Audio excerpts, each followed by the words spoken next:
حکوومەت هێرەمی کوردستان بەبێ جیاوازی خزمەتی شار و شارۆچکەکان دەکات بەکردنەوەی پرۆژەی گرنگ و دانانی پلانی درێژخایەن بۆ ئادانکردنەوەی ناوچەکان هەر کەمێک بەر لە ئێستا بەردی بناغی سایلۆکی گەورە لە پارێزگای هەڵەبجە لەلایەن سەرۆکی حکوومەت هێرەمی کوردستانەوە دانرا هاوکات لە بوارەکانی دیکەش و سێکتەرە جیاوازەکاندا حکوومەت درێغی نەکردەوە بە خزمەتکردنی هاوڵاتیان بەڵام ئەمە تا چەندە کاریگەری لەسەر بژانەوەی ناوخۆی هەرێمی کوردستان و هەروەها کۆمەڵێک بابەتی دیکەی گرنگی پەیوەندیدار بە پرسە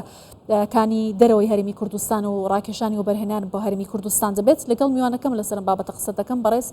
دکتۆر ئاراس قادر خۆشناو سەرۆکی سنتەری زانیاری و لێکۆڵینەوەی استراتیژی کوردستان لە هەولێرەوە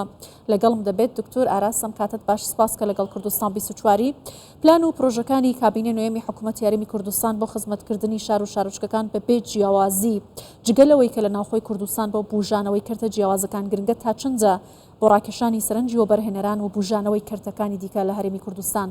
بە پێویستە زانن. سپاس وەک جەناوت باس کرد لە کارنامەی کابینەی نوێمی حکوومەتی هەرێمی کوردستان یەک لە بەرنامەکانی جەنابی سەرۆکی حکوومەتەوە بوو کە یەکەم جارێ گرنگیدانە بە کۆی گشتی سێکتەرەکانی بواری ئابووری بە تایبەتی سێکتەرە سەرەکیەکان کە لە پێشەمیانەوە پیشەسازی وە کشت و کاڵی دواترێش گەشتیاریە سەرباری سێکتەرەکانی تر لەناو سێکتەری پیشەسازی ژێک لە بوارانەی کە زۆر گرنگش پێدەدرا ئەوەی کە بادرێن پیشەسازی کشت و کاڵی بوو ئەویان تا ڕادێش زۆر دەتوانین دو ئێستانێک بەداتەوە بە ئەرقام جێبەجێکرا بکای لەسەرکرا ئەوەی دومیشان ئەوەیە کە بە جێرەی هەم ڕێژەی دانیشتوان هەم بە جێرەی پێویستی و سروشتی ناوچەکە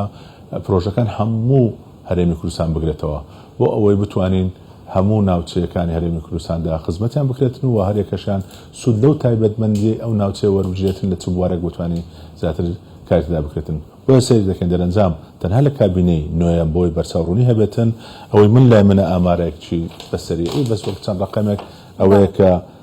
2303 پرۆژە ئەلانکرا با بڵێن پرۆژەی کاری لە هەموو شوێنەکان هەیە لەوانە 582 پرۆژیان تەواو بووە 1715 پرۆژەش ئێستا لە قۆناغی جێبەجێکردن و کاردان و هەندێک پرۆژەش تایبەت کە نووسنگەی جەنابیان ئاڕاستەوخۆ جەنابیان سەرپەرشت دەکات بە تایبەتی لە هەندێک لە دەبەرەکان کە بەداخەوە پێشتر لەوانەیە پارەی بۆ تەرخان دەکرا بەڵام بەبێ نەبوونی متابعە وەک پێویست نەدەکرا ئێستا ئەو پرۆسەیەش زیاد بووە. ئەوەی بەشی دومین پرسیارەکەتە کە سەرنج ڕاکێشانی وەبەرهێنەران ئێمە لە فەلسەفەی وەبەرهێنان دووشت هەن نمونەکێ پێ دەڵێن نمونەی سعودیەکان چیان کرد لە کوردستانیش لەوە دەوێت سوود لێوەگرێ کەسێک کە دێ وەبەرهێنان دەکاتن لە هەر بوارێک وەبەرهێنان دەکاتن ئارەزومەندانە پاشە کە مڵەتی پێدەدرێتن بەڵام بە ڕێژەی 15 لە هەمان بڕی ئەوە بەرهێنان ئەساسی خۆی حکوومەت پێی دەڵێت ئەوەش هەر بۆ خۆت بتن بڕم لە فلانکە شوێن پێویستمە مەسەن بە تایبەتی بەنسبەت ئێمە هەرێمی کوردستان ناوچە دوورەکان ناوچە سنووریەکان یاخود شوێنێکی وەک هەڵەبجەی شەهید کە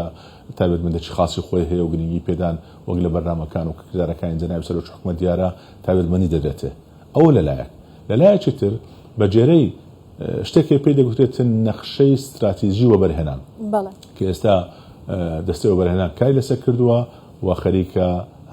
وەک دەڵێ وەک سەرەتا ئیش پێکرایە بەڵام پێویست بە تەطویر ئەوش ئەوەیە هەرێمی کوردستان دەکرێتە 5 زۆن A B C D E واتە لە ناو شارەکان دەست پێ دەکا تا دەچێتە ناوچە دوورەکان هەرچەندی پرۆژەکانی وەبەرهێنان لە ناوچە دوورەکان بێتن ئەوە دەلەوێت تەسهیلاتی بۆ زیاتر دەکرێتن و ئاسانکاری زیاتر دەکرێتن و ڕسومات و الزامات کەمتر دەکرێت بۆ هاندانی وەبەرهێنەرانە تاوەکو بچن لە ناوچە دوورەکانیش. باشە دکتۆر ئاراس کۆمەڵێک فاکتەر هەیە کە کاریگەری لەسەر ئەم بابەتانەیە کە جەنابەت باست لێەوە کرد حکوومەتی هەرێم لە ڕێگەی پرۆژە و پلانەکانیەوە تا چەندە کاری لەسەر بەهێزکردنی ئەو فاکتەرانە کردووە ئێستا هەرێمی کوردستان زمینەیەکی گونجاو لەبارە بۆی کە بتوانێت هەم لە ناوخۆ بەرهێنان کاتەم لە دەروەش گەشە بە پەیوەندی و هەروەها ئەو بابەتە گرنگانە بدات.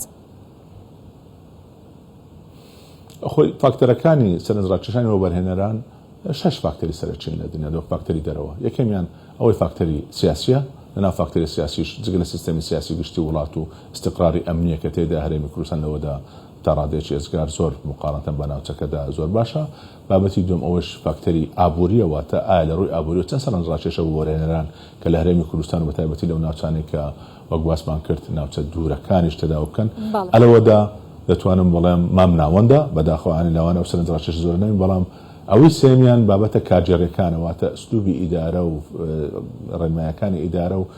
شێوازی کارکردنی حکوومەتە لە بواراندا کە تێیدا ئەوە تا ڕادەیەکی زۆر دەتوانین لە کابینەی نوێم گرنگی پێدرا و لە ڕێگەی ئەوەی هەم بە دیجیتاڵیکردنی کارەکان هەم کەمکردنەوەی ڕۆتین هەم زیادکردنی ئاسانکاریەکان تا ڕادەیەکی زۆر بەشێکی زۆر لەو لەمپەرانێکی پێشتری هەبوون کەم بۆتەوە ئەوی دیکە فاکتەرێک کە فاکتەری کۆمەڵایەتی و کەلچەرە کە تێیدا هەرێمی کوردستان بە شێوەیەکی گشتی نسبین لەگەر هەموو عراقدا دەتوانین ڕەن لە پێشترین لەوە کە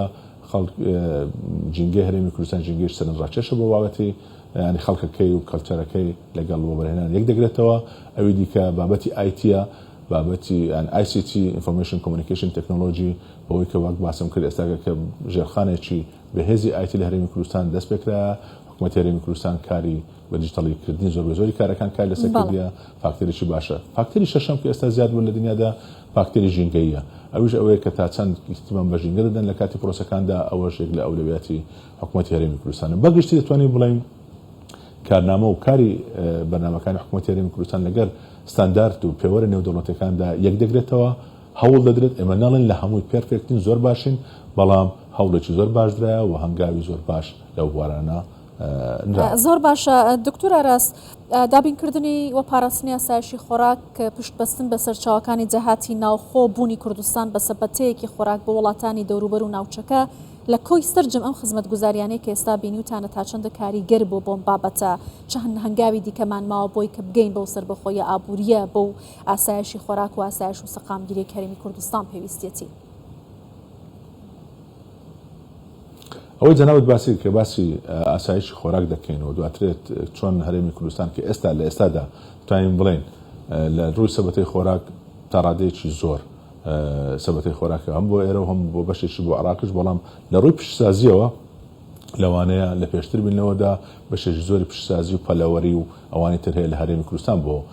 ناوچەکانی کەی عراق دەچێتن